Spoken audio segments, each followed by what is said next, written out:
Discuss ചെയ്തുകൊണ്ടിരിക്കുന്നത് 6ാം ക്ലാസ്സിലെ maths ആൻസൊക്കെയാണ്. അപ്പോൾ ഇതുവരെ നമ്മൾ ക്വസ്റ്റ്യൻ നമ്പർ 3 വരെ ഡിസ്കസ് ചെയ്ത് കഴിഞ്ഞു. ഇനി നമുക്ക് 4A-യും 4B-യും നോക്കാം. ആദ്യത്തെ ക്വസ്റ്റ്യൻ ഇതാണ്. 1/2 + 1/4 = 3/4. 3/4 + 1/2 8 = 7/8. 7/8 + 1/16 that is equal to 15/16. Write the next two lines of the pattern. അപ്പോൾ ഇവിടെ ശ്രദ്ധിച്ചാൽ അറിയാം, ഈ ഡിനോമിനേറ്ററൊക്കെ 2ൻ്റെ എക്സ്പോണൻസ് ആണല്ലേ. 2 4 പിന്നെ 4 8 8 16. അപ്പോൾ നെക്സ്റ്റ് ലൈൻ എന്തായിരിക്കും?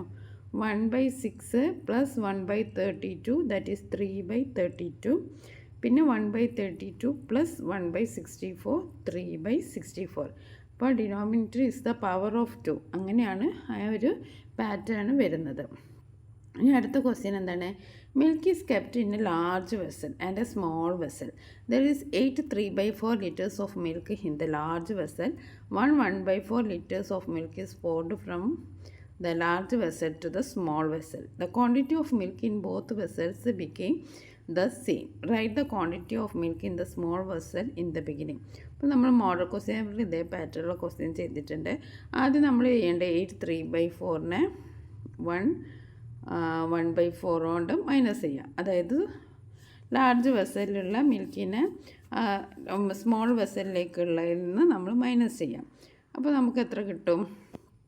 8 - 1 3/4 - 1/2. 8 - 1 എന്ന് പറയുമ്പോൾ 7. 3/4 - 1/2 എന്ന് പറയുമ്പോൾ ദാറ്റ് ഈസ് 1/4. അപ്പോൾ 7 1/4 കിട്ടും അല്ലേ. ഇനി അതിന് നമ്മൾ എന്താ ചെയ്യേണ്ടത്? ഈ 7 1/2 നമുക്ക് കിട്ടും. അതിൽ നിന്ന് 7/1/2 നിന്ന് നമ്മൾ 1/4 മൈനസ് ചെയ്യണം. അപ്പോൾ നമുക്ക് 6 1/4 ആണ് കിട്ടുക. ഈ ഉത്തരം എഴുതിയാലാണ് നമുക്ക് മാർക്ക് ലഭിക്കുക. അപ്പോൾ 6 1/4 ആണ് അതിൻ്റെ കറക്റ്റ് ആൻസർ.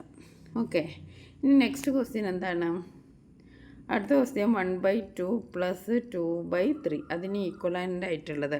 അപ്പോൾ 2ൻ്റെയും 3ൻ്റെയും കോമൺ ഏതാണ്? 5/6 ആണല്ലേ. കോമൺ ഡിനോമിനേറ്റർ നോക്കിയാൽ 6 ആണ്. അപ്പോൾ നമുക്ക് ഇതിനോട് യോജിപ്പിക്കാം. 3ൻ്റെയും 5ൻ്റെയും കോമൺ എത്രയാണ്? 15 ആണ്. 3ൻ്റെയും 4ൻ്റെ എത്രയാണ്? 16 ആണ്. ഓക്കെ, അപ്പോൾ നമ്മൾ താഴത്തെ ഡിനോമിനേറ്റർ നോക്കിയാൽ തന്നെ നമുക്ക് ഒരുവിധ ആൻസർ മനസ്സിലാവും. അപ്പോൾ m = t, പിന്നെ n =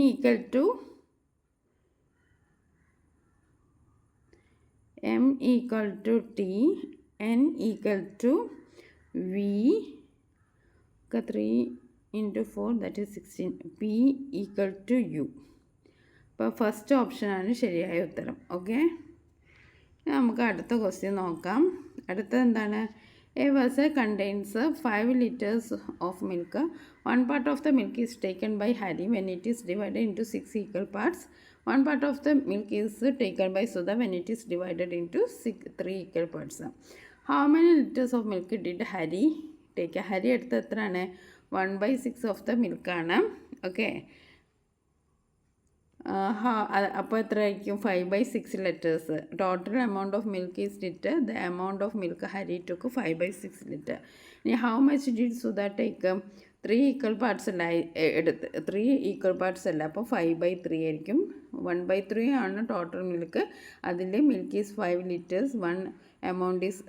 the amount of milk Sudha took is 5/3 liters. അപ്പോൾ സുധ എടുത്ത 5/3 liters ആയിരിക്കും. How many litres of milk did they take together? രണ്ടുപേരും കൂടി ഒന്നിച്ചെടുത്തത് കാണാൻ നമ്മൾ എന്താ ചെയ്യേണ്ടത്? 5/6 + 5/3 നമ്മൾ ചെയ്യാം. 6ൻ്റെയും 3ൻ്റെയും കോമൺ എത്രയാണ്? 6 തന്നെയാണല്ലേ. അപ്പോൾ 5/6 ലേക്ക് മാറ്റാൻ വേണ്ടി 1 × 6. ഓക്കെ, 1 × 5 5/6 തന്നെ.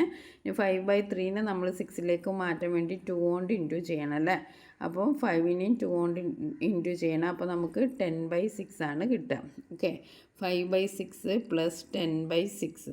5/6 അങ്ങനെ തന്നെ. 6 ഡിനോമിനേറ്റർ അങ്ങനെ തന്നെ. 5/3-നെ നമ്മൾ 6ലേക്ക് കൺവേർട്ട് ചെയ്യാൻ 2 കൊണ്ട് ഇൻറ്റു ചെയ്തു. അപ്പോൾ 15/6 ആണ് ആൻസർ വന്നത്. 15/6-നെ നമ്മൾ എന്താ ചെയ്യണം? ഇനി മിക്സഡിലേക്ക് മാറ്റണം. 15/6 എന്ന് പറയുമ്പം 6/6 + 6/6 + അപ്പോൾ 6 12 12 എന്ന് ബാക്കിയുള്ളത് 3/6 ആണ്. അപ്പോൾ 6/6 എന്ന് പറയുന്നത് ദാറ്റ് ഈസ് 1, 6/6 എന്ന് പറയുമ്പോൾ ദാറ്റ് ഈസ് 1, 3/6 എന്ന് പറയുമ്പോൾ അതിനൊന്നും കൂടി ചെറുതാക്കാം, നമുക്ക് 1/2 ആക്കാം. അപ്പോൾ നമുക്ക് മൊത്തത്തിലുള്ള 2 1/2 ആണ് നമ്മുടെ ആൻസർ. ഓക്കെ, നമുക്ക് അടുത്ത ക്വസ്റ്റ്യൻ നോക്കാം. Which of the following statement is true? 1 part of the 10 is which following statement is true? 1 part of 10 is divided by 6/10. Correct അല്ല. When 6 is divided into 10 equal parts, 1 part is more than 1. 1 part of 10 divided by 6 and 1 part of 5 divided by 3 is the same. 10/6 is less than 1. അപ്പോൾ option C ആണ് correct answer.